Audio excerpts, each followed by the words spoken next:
Good morning, students. Our today's topic is formal and informal organization. अब mainly क्या है कि जो ऑर्गेनाइजेशन है उसका जो स्ट्रक्चर है या मेनली हम जो ऑर्गेनाइजेशन उसको 2 पार्ट्स में डिवाइड कर सकते हैं। एक आपकी फॉर्मल ऑर्गेनाइजेशन हो जाएगी, सेकंड आपकी इनफॉर्मल ऑर्गेनाइजेशन हो जाएगी। अब हम वन बाय वन इनको डीपली पढ़ेंगे कि इनका मीनिंग क्या है, इनके फीचर्स क्या है, इनकी मेरिट्स क्या है, लिमिटेशंस क्या हैं। तो first of all formal organisation क्या है। फॉर्मल आपको नेम से इंडिकेट हो रहा है कि ये ओनली फॉर्मल है, क्रिएटेड की गई है, ठीक है। वेल डिफाइंड रिलेशनशिप होंगे सबके बीच में, अथॉरिटी और रिस्पॉन्सिबिलिटी भी सबके बीच में क्या होगी, क्लियरली डिसाइडेड होगी। तो ये सब आपका फॉर्मल में होता है। अब देखो फॉर्मल ऑर्गेनाइजेशन है क्या मेनली, तो formal organisation means an organisation in which responsibilities आपकी अथॉरिटीज है या म्यूचुअल रिलेशनशिप है अमोंग द एम्प्लॉयज़, सारे एम्प्लॉयज़ के बीच में जो वर्किंग करते हैं एंटरप्राइज में या ऑर्गेनाइजेशन में, आज क्लियरली डिफाइंड। अब इसका मीनिंग है ऐसे क्लियर आपको कि मेनली यही होता है कि इस टाइप के ऑर्गेनाइजेशन में आपकी अथॉरिटी, रिस्पॉन्सिबिलिटी और रिलेशनशिप जो है वो आपकी क्लियरली डिसाइडेड होते हैं। तो ये आपका फॉर्मल ऑर्गेनाइजेशन हो सकता है। या फिर क्या है कि it refers to organisation structure which is designed by the management to accomplish a particular task. अब मेनली क्या है कि जो फॉर्मल ऑर्गेनाइजेशन है वो आपका मैनेजमेंट के द्वारा डिजाइन किया जाता है। तो किस पर्पज़ के लिए, कि जो भी हमारे ऑर्गेनाइजेशन का ऑब्जेक्टिव है उसको कंप्लीट करने के लिए।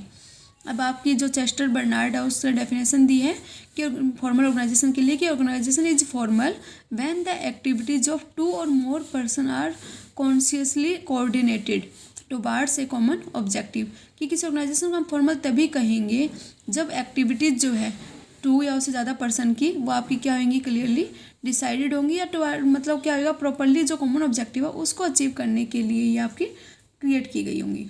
तो मेन फीचर्स क्या है फॉर्मल ऑर्गेनाइजेशन का आपका, फर्स्ट ऑफ ऑल क्या है कि it has defined inter relationship. अब यही है कि जो हमने मीनिंग में भी देखा इसमें, ठीक है, कि रिलेशनशिप जो है म्यूचुअल रिलेशनशिप जो है वो सारे आपके वेल डिसाइडेड होंगे। तो ये वही है कि इसमें ये जो रिलेशनशिप है आपके सबके बीच में, आपके कौन किसका हेड है, कौन आप किसका सबॉर्डिनेट है, उनके बीच में क्या अथॉरिटी रिस्पॉन्सिबिलिटी है, कौन किसको रिपोर्ट करेगा। तो जो रिलेशनशिप है वो आपके सारे क्लियरली डिसाइडेड होते हैं, ठीक है। तो इसमें यही आपका नेक्स्ट आपका क्या है कि it is based on rules and procedure. अब ये जो फॉर्मल ऑर्गेनाइजेशन है मेनली आपका रूल्स या प्रोसीजर पे बेस होता है, ठीक है। तो यहाँ पे इंपॉर्टेंट है यहाँ पे ऑब्जर्व करना कि पे डिटरमाइंड रूल्स या प्रोसीजर को जो होंगे फॉर्मल ऑर्गेनाइजेशन में उसी को फॉलो करना पड़ेगा, ठीक है। और ऑब्जेक्टिव्स जो है वो ले डाउन किए जाएंगे प्लानिंग में, वो इस अगर हम रूल्स या प्रोसीजर के अकॉर्डिंग चलेंगे तभी हमारे इजीली अचीव होंगे। नेक्स्ट आपका क्या है, it is based on division of work. अब फॉर्मल ऑर्गेनाइजेशन मेनली आपका डिवीजन ऑफ वर्क पे बेस होता है। इसमें जो पूरा वर्क है उसको हम अलग अलग पार्ट्स में डिवाइड कर देंगे, ठीक है। और उसको फिर एक्टिविटीज़ को हम क्या करेंगे, ग्रुप करेंगे और फिर जो पर्टिकुलर जो डिपार्टमेंट्स हैं उनको वो एक्टिविटीज़ प्रोवाइड कर देंगे या फिर उनको हैंडल कर देंगे कि कौन कौन से डिपार्टमेंट्स कौन कौन सी एक्टिविटीज़ को परफॉर्म करेंगे। नेक्स्ट आपका इट इज़ डेलिबरेटली क्रिएटेड। ये जो आपका फॉर्मल ऑर्गेनाइजेशन डेलिबरेट मतलब जानबूझकर क्रिएट किया जाता है, अपने आप ऑटोमेटिक वे से क्रिएट नहीं होता। जिससे आप फ्रेंड्स बनते हो तो वो आपका क्या है, ऑटोमेटिक क्रिएट हो जाता है, ठीक है। डेलिबरेटली क्रिएट नहीं किया जाता। लेकिन जो फॉर्मल ऑर्गेनाइजेशन है वो आपका मतलब डेलिबरेटली क्रिएट किया जाएगा, किस पर्पज़ के लिए, जो भी आपके ऑब्जेक्टिव ऑर्गेनाइजेशन के वो अचीव करने के लिए, ताकि वो आपके इजीली अचीव हो जाए। नेक्स्ट आपका इट इज़ इम्पर्सनल। अब ये इम्पर्सनल है। इम्पर्सनल का मीनिंग क्या है कि यहाँ पे जो पर्सनल रिलेशनशिप है उन पे फोकस नहीं किया जाता, पर्सनल फीलिंग जो उसको मतलब इग्नोर कर दिया जाएगा यहाँ पे, और जो स्ट्रिक्ट डिसिप्लिन है उसको ऑब्जर्व किया जाता है, ठीक है। सब कुछ प्रॉपर्ली डिसाइड होगा यहाँ पे। अगर वो प्रॉपर्ली वर्क नहीं करते तो उनको पनिशमेंट वगैरह भी दी जाएगी, ठीक है। तो ये है कि it is not the person but the work that happens to be important. इसमें यही है कि आपका पर्सनस के कंपैरिजन में जो वर्क है उसको ज़्यादा इंपॉर्टेंस दी जाती है। नेक्स्ट आपका it is most stable.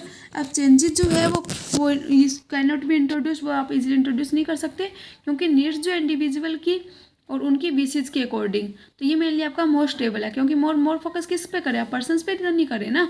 Persons की जो मतलब व्यूज थिंकिंग वो चेंज होती रहती है। यहाँ पे अपने मोर फोकस किस पे किया है, जो रिलेशनशिप है अथॉरिटी रिस्पॉन्सिबिलिटी उन पे किया है, और वो मेनली आपकी क्या है, इजीली चेंज नहीं होगी। स्ट्रक्चर ऑफ रिलेशनशिप था ना, तो इसी की वजह से ये कि आपका मोस्ट स्टेबल है। अब नेक्स्ट हमारा एडवांटेजेज ऑफ फॉर्मल ऑर्गेनाइजेशन। अब अगर हमारा फॉर्मल ऑर्गेनाइजेशन जो है वो अडॉप्ट करते हैं तो हमारे क्या क्या एडवांटेजेस मिलेंगे। हमारा फर्स्ट क्या है, हमारा ईजी टू फिक्स अकाउंटेबिलिटी। अब इसमें आपकी अथॉरिटी क्या है, रिस्पॉन्सिबिलिटी क्या है, हर एक की फिक्स होती है, ऑलरेडी फिक्स कर दी जाती है। तो इसके अकॉर्डिंग क्या है, जो इनएफिशिएंट जो एम्प्लॉयज़ है उसको हम क्या कर सकते हैं, इजीली फाइंड आउट कर सकते हैं, ठीक है, और उनकी जो अकाउंटेबिलिटी है वो भी फिक्स होती है कि अगर कोई वर्क प्रॉपरली परफॉर्म नहीं होता तो कौन उसके लिए अकाउंटेबल होगा, कौन रिस्पॉन्सिबल होगा, तो ये क्लियरली डिसाइड होता है। तो ये अकाउंटेबिलिटी फिक्स करने में ये आपका हेल्पफुल होता है। नेक्स्ट आपका क्या है कि नो ओवरलैपिंग ऑफ वर्क। अब आपका फॉर्मल ऑर्गेनाइजेशन है, हर एक चीज़ आपने प्रॉपरली ऑर्डरली वे से की है, ठीक है, प्रॉपरली ऑर्डर के अकॉर्डिंग ही हर एक जो एक्टिविटी आपकी वो मूव करेगी। तो यहाँ पे क्या है कि यहाँ पे पॉसिबिलिटी नहीं है कि नहीं तो कोई ऐसी पॉसिबिलिटी है कि कोई वर्क आपका कंप्लीट ही ना हुआ हो, ठीक है, कम्प्लीटली रह गया हो, ना ऐसा हो सकता कि आपका जो ओवरलैपिंग हो जाए। ओवरलैपिंग मतलब कोई बार जो है वो रिपीटेडली हो रहा है, 2 या 3 बार हो जाए, ठीक है, तो वो इस तरह की जो मतलब प्रॉब्लम्स है वो यहाँ पर क्रिएट नहीं होगी। नेक्स्ट आपका यूनिटी ऑफ कमांड पॉसिबल। अब यूनिटी ऑफ कमांड भी पॉसिबल है क्योंकि प्रॉपरली क्या है, यूनिटी ऑफ कमांड में क्या है कि जो प्रॉपर जो ऑर्डर है सारे एम्प्लॉयज़ को पर्टिकुलर एक टाइम में किससे मिलना चाहिए, एक ही हेड से मिलना चाहिए। अब जो पर्सनल जो आपका मान लो परचेज डिपार्टमेंट है उसके अंडर कौन होगा, परचेज मैनेजर होगा। अब उसके अंदर जो भी एम्प्लॉयज़ हैं उनको ऑर्डर किससे मिलेंगे, परचेज मैनेजर से तो ही मिलेंगे। तो यूनिटी ऑफ कमांड भी आपका प्रॉपरली फॉलो किया जा रहा है। नेक्स्ट क्या आपका इजी टू गेट गोल्स।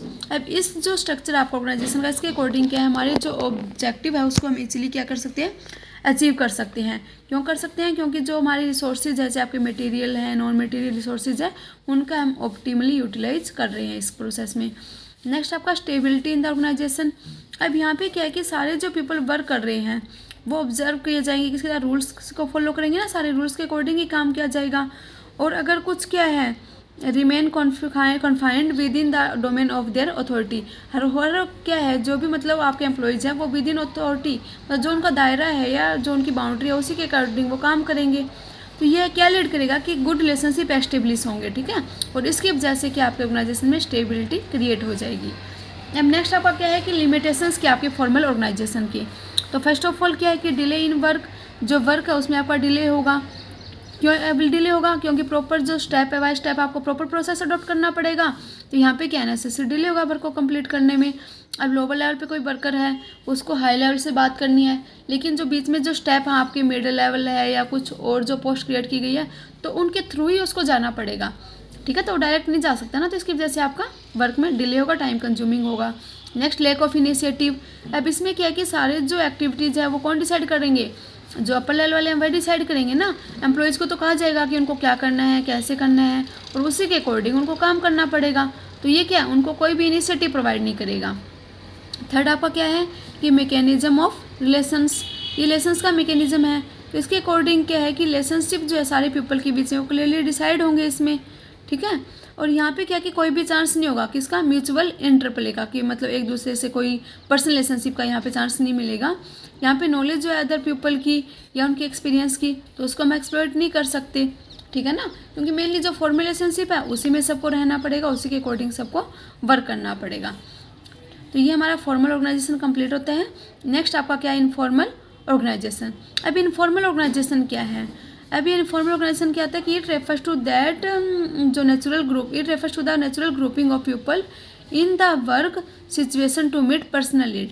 अब जो इनफॉर्मल है वो आपका पर्सनल नीड्स को मीट करने के लिए आता है, ठीक है, नेचुरल ग्रुपिंग। जिससे आप स्कूल में आते हो, एडमिट किए हो आप, तो इसमें क्या है आपकी जो फ्रेंडशिप हो जाती है, आप फ्रेंड्स बनाते हो वो खुद ही बनाते हो आप, ठीक है, कोई स्कूल की तरफ से तो आपको नहीं कहा जाता ना कि आपका फ्रेंड बनेगा या नहीं बनेगा।